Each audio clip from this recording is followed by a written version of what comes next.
Wie fragt man, wo ist die Toilette auf Filipino?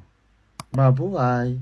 Willkommen bei Filipino Lernen mit Duke. Wie fragt man, wo ist die Toilette? Oder wo ist das WC? Oder wo ist das Bad auf Filipino? Wo ist die Toilette? Nasaan ang CR? Nasaan ang CR? Nasaan ang CR? Nasaan ang CR? Wo ist das Bad? Nasaan ang CR? Nasaan ang CR? Folgen für mehr Filipino.